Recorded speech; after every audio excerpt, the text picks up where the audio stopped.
You write in the book, which everybody should get. It's a great book. It's a great read. It's a window into your soul. You, in this book, write that there's 5 kinds of infidelity. Do you remember? Can you explain? Yeah, I mean, what I wanted to say is that all infidelity is not the same, that there's different kinds. And some of them are more obvious than others. Like there's the soulmate, Hmm. you know, that's the one I think I see most often, which is a person meets another person or rekindles on social media or elsewhere a reconnection with another person in their life. And they go, oh my God, this is the person I'm supposed to be with. I'm in love. The heart wants what the heart wants. Like I'm leaving you for this person because I have found my true love. That's one type. And it's an incredibly common type. And there's there are plenty of cautionary tales associated with that where people thought that they found their someone and then it turns out it was, no, it was just unfair, and a man who leaves his wife for his mistress just leaves a new job opportunity open. And we should also mention that you, talk about Facebook and Instagram. Oh, yes. If we were going to invent an infidelity-generating machine, it would be called Facebook, which, by the way, is a function of the fact the book was written in 2019. I would now change it to Instagram. Oh, because you said just Facebook. Yes. But now if I had to rewrite it, it would be, if we were going to invent an infidelity-generating machine, it would be called Meta. That would be what I would have to say. There you go. Yeah. Very tech forward. It was a function of what Facebook and I think Instagram also are, which is it is a communication tool that has people looking into windows that I think are antagonistic to marriage. You're looking into the lives of other people. You're looking into the social lives of people that you meet casually. So there was a time where you would be at your son's soccer practice and see the attractive mom across the way. And you wouldn't really talk to her, interact with her. If you did, it would just be at practice. But now we add on social media those people because for legitimate reasons, we need to maybe communicate about when practice is or we want to message the person. But now it's sort of an invitation to a connection. And then it's, there's a picture of her on vacation in a bikini. That's very intriguing. And then you have a benign, oh, I saw you guys went on vacation. Where did you stay? Oh, was it good? Did you like that? Oh, that's nice. And now we're talking. And now we're having an interaction. And now this is how the spark of affairs begins. People don't usually meet and go, would you like to potentially wreck your marriage? Yes, would you? Oh my God, let's do this. Yeah. Like it's much more, it slowly happens. So when I talk about types of infidelity, the soulmate, the unexpected soulmate, this connection that you didn't expect. I didn't expect to fall in love with this person, but I did. And the heart wants what the heart wants. And I'm sorry. That one's tough. Because, it's an interesting distinction between men and women to some degree. That when a man finds out his wife was cheating, the question is, did you fuck him? And when a woman finds out that a man cheated, the question is, do you love her? And those are different things, I feel like there could be many and have been many books written on that. Yeah, there have been by much smarter people than me. Yeah. But I think that the soulmate thing is very, very painful for a lot of my female clients. When a man says, listen, I found the one and it's not you. That is really, really hard to get past.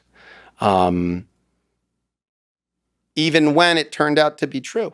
I mean, I've seen some people that, it was an affair that turned into 20 plus year marriages, So an unhappy marriage and then a happy affair that turned into a very happy marriage. Like I've not seen, there's not a formula, like I've been doing it long enough now that I've seen permutations I never would have expected.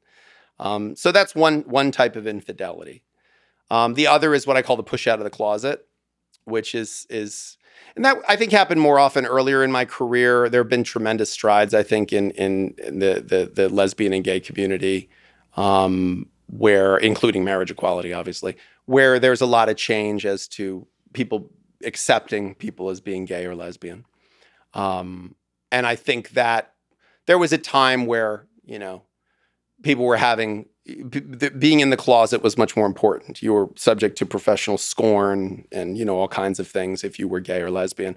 So people were sneaking around and having affairs with their same-sex partners, and then they get caught, and then, it really was a function of the fact that they were closeted. And again, that's another kind of complicated dynamic because, I haven't had that happen to me where a woman left me for a woman. But I'd like to think it would be easier for me. Yeah. Because if you left me for a man, you're saying I want one like you, but better than you. Whereas if you leave me for a woman, well, that's a whole different set of equipment. I don't have that. Yeah. So I can't, okay. It's not me, it's you. It's something you want that I can't offer. We don't serve that at this restaurant. So, it's okay. Yeah. I get it. I mean, there's a betrayal, there's a sadness, whatever, but it's a different thing. The saddest type of infidelity, in my opinion, is the mistake, which is someone just makes a mistake. They just, people do dumb shit when it comes to sex. People just, in a moment, they follow temptation, their impulse control is poor. And they do something that doesn't reflect their morality or doesn't reflect the depth of their feelings. If you spend enough time in a room with people who've cheated in a relationship and are speaking candidly to you about it because you're their lawyer, they'll say to you very openly, no, I really love my wife. I really love my wife. I don't know, I was just an idiot. I saw this bright, shiny object and I went for it. I really wanted to sleep with that woman. I wanted to fuck her. I love my wife. I make love to my wife. I love my wife, but I just want to sleep with this one, and we created a culture where one of those eradicates the other. That's a whole nother discussion or is there ethical non-monogamy? Is marriage about who I have sex with, or is marriage a different kind of a partnership? Is it a pair bond that's about building a life together? And where does monogamy fit into that? And people like Esther Perel, and those are people who are making very intelligent discussions about that. Yeah, that's a complicated one. Just to actually just linger on that, how often have people with open marriages have been in your office? Well, and this is one of those, from a research perspective, this would be flawed because I see they're in my office because their marriage is falling apart. Yeah. So there may be lots of people having open relationships that don't end up in a divorce lawyer's office, so I'd never meet them. Yeah. But I meet a lot of people that was the Hail Mary pass. Sure. I meet a lot of people that they tried that, but in retrospect, it was a Hail Mary pass. Yeah. It was look, we've just figured, let's try this. Maybe this will keep the glue together on this thing, And I've also seen open relationships go wrong, where we agree we're just going to have sexual connections with other people, or we're going to bring other people into the bedroom, but together, we're going to be together with other people or with another person. And then that connection of those two people, you think it's a soulmate all of a sudden now, and it goes in this other because. And again, is that novelty? Is that it's the reason why I don't understand why people have threesomes? It's kind of when someone sings to you, I don't know where to look. I don't know where to look. If someone's singing to me, I don't know where to look. It feels weird, right? Yeah. This is a conundrum. I'll say this too. This will never. But it's the reason I can't go to strip clubs. Yeah. I don't know where to look. If I go to a strip club, you go to a strip club and there's the part where the woman's on the stage and she walks past each person, she does a little thing, and then next person, and then next little thing. So when she's right in front of you, I like a woman's face and I like a woman's body. I like both of them. So I'm looking at the woman's face and she's very beautiful, but she's naked. And I think, oh, she's naked. I should be looking at her naked body because obviously that's it's almost rude not to because she's naked in front of me, of course. So then I'm looking at her naked body, which is lovely to look at. But then I find myself going, oh my God, you're just still like, you should look at her face for God's sake. Yeah. And then I look at her face and find myself having this whole thing in my head where I'm going like, oh my God, where am I supposed to look?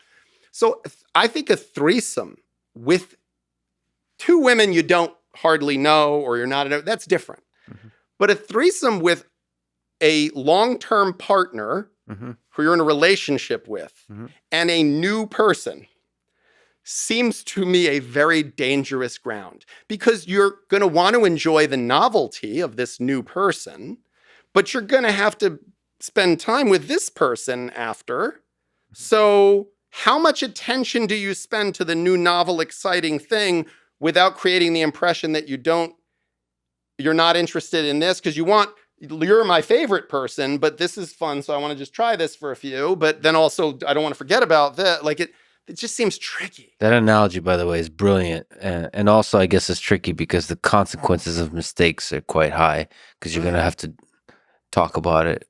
Right. And there's an easy way to misinterpret the data, right? Like, so if I really like sleeping with my partner, but I get one chance to sleep with this other person, like, well, of course I should indulge in that because I can do this anytime. Like but this person, my partner, might interpret that as, oh, so you're more interested in her than me because that voice in my partner that would be, insecure might hear that, So I just, why would you open yourself up to that level of chaos? You seem to love chess in the courtroom. So it's a kind of intimate human chess of sorts. Yeah, no, that's too high risk. How do we get on threesomes? Oh, open marriages. Well, how do we get on threesomes? I don't know. I always wonder how people get on threesomes.